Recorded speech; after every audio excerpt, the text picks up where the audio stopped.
In this video, I want to talk about how to want to get things done. So how to want to do the tasks that are on your to-do list, how to want to do your habits, how to want to work on your goals, instead of living a life where you feel like you have to always push yourself and use a lot of discipline. Number one, convert your have-tos. So often this is actually a piece of advice that's shared on its own. You'll hear people say, instead of saying to yourself, I have to, or I should, tell yourself, I choose to.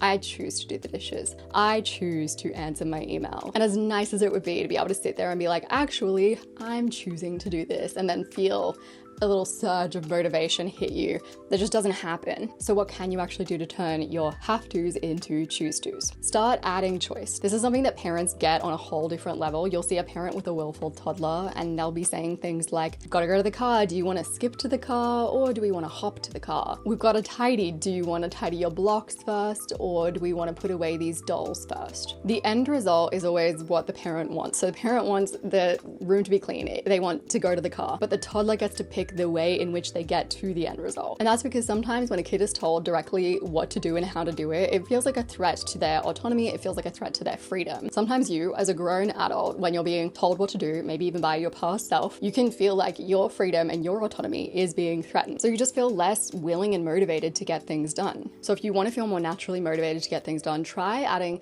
just small choices. For example, you need to write a report. It's due by the end of the week. Your first choice is to write the report really badly, put in 30% effort, and then polish it tomorrow morning and make it good. Your second choice, audio narrate the key ideas on a walk, etc., etc. Keep it limited if that feels overwhelming. If you're like, I already have so many choices in my day, 1 to 2 choices won't usually overwhelm a person. And you might listen to this and think, does that really make a difference? They've actually found that choices as small as choosing the color of the notebook that you'll use for your task can influence your motivation levels in a positive way. Number 2. Trying less for success. One of the most counterintuitive ways to feel more naturally motivated is to try less. A guy called Eliud Kipchoge is known for being a very fast runner and he wins all of his races. And one thing that has helped him to get where he is and to be consistent with running is trying less. A few days a week, he actually talks about running at 50%. He only puts in 50% of his effort. He calls these his easy run days. He also has days where he runs at just 80%. He tries not to go above 90%. And by trying less, he stays really consistent. He doesn't burn out. He doesn't start to hate running. He doesn't get injured. He never feels pushed to exhaustion to the point where he's like, nah, not gonna do it. With this approach of trying less, he has become the greatest marathon runner of all time. And I consider this to be one of the biggest blockers to real productivity. The sense that you always have to be putting in 100%. It's this mindset of, I need to try really hard. I need to lock in. And this is kind of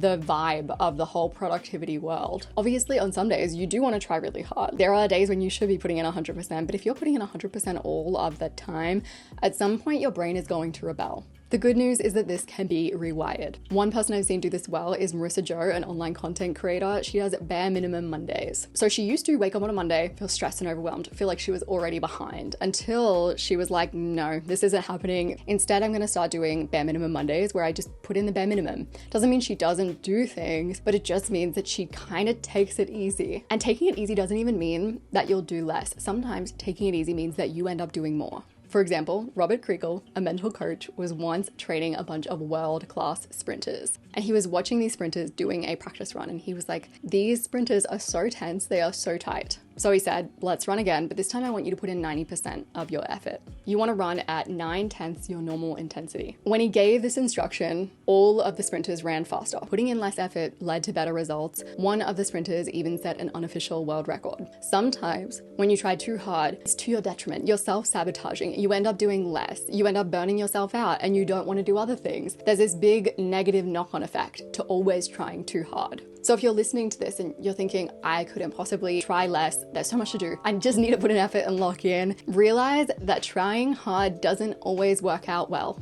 It doesn't always work out better than trying less. Because trying less doesn't mean that you veg and scroll TikTok all day. Trying less can sometimes just mean going at life in a more calm, gentle, and relaxed way where you're not pushing.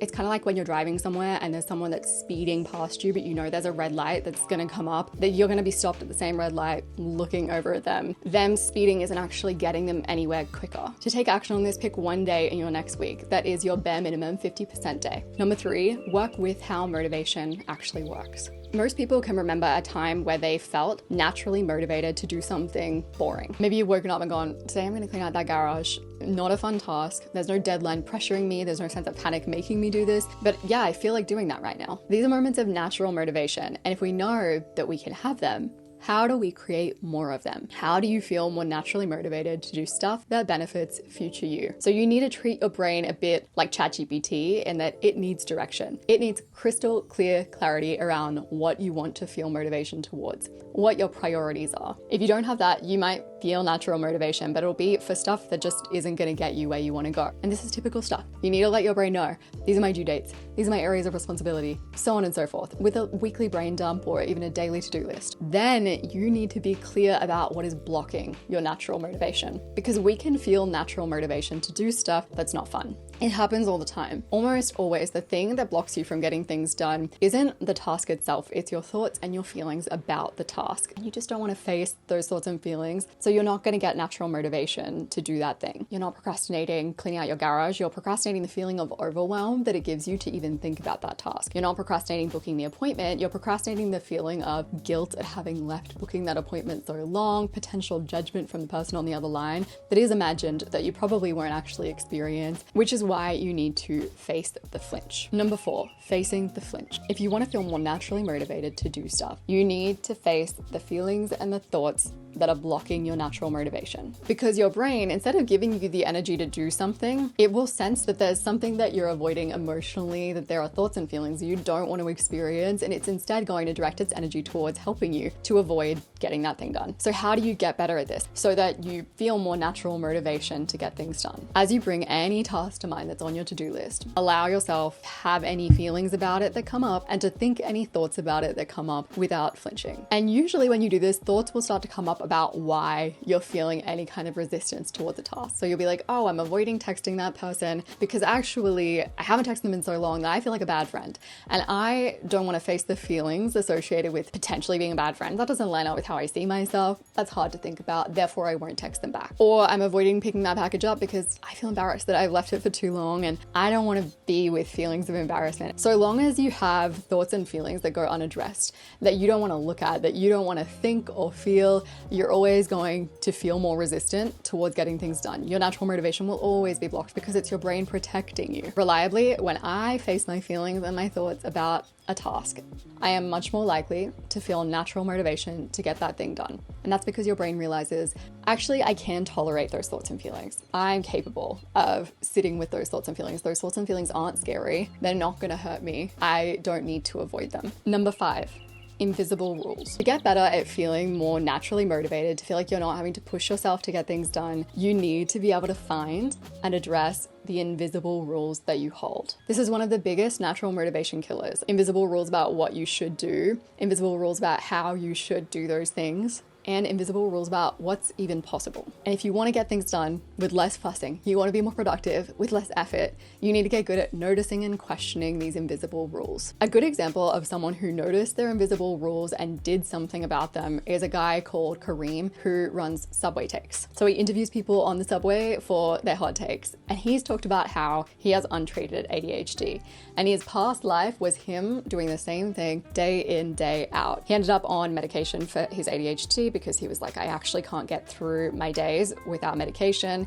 He also ended up on medication for depression because he was living a life that just wasn't suited to his brain. Until he said to himself, why can't I live a life that's suited to my ADHD? Who said that that's not possible? Which is when he slowly built Subway Takes. He does a different thing every day. There's novelty, there's excitement, there's connection. He's more motivated naturally to do his work. And he's obviously really successful. And if you want to get things done in a way that feels more natural, where you're not disciplining your way through it and hustling through it and locking in all the freaking time, you need to be good at asking yourself, why can't I do it in a way that aligns with me? In a way that feels natural to me. So this means looking at what you're good at, what comes easily to you, which doesn't mean that it's easy. It just means that for you, it feels easy because you enjoy it or it feels flowy. And also looking at what you're bad at and what is difficult for you.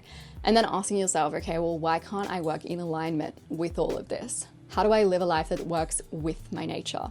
And the best way that you can start doing this is to notice your invisible rules when they come up and start questioning them. For example, a while ago I stumbled across a TikTok, and it's this guy, he's in his room and he's dancing to ABBA, and he has little weights in his hand. And his caption is, "Someone asked me what my workout routine is. How do I tell them? I just dance around my room, listening to ABBA and holding weights." And immediately I saw that and I was like, I do that as well. But that isn't my real exercise. I have my real exercise and then I do this dancing stuff. Like, it's just a fun little thing that I do as in between exercise. It's not real. I caught myself in the middle of an invisible rule that exercise wouldn't be purely fun and enjoyable, that exercise had to have some kind of suffering, some kind of pushing myself. And then I Googled what counts as exercise, and it said that vigorous exercise means anything that makes you breathe hard, where you can only say a few words without pausing.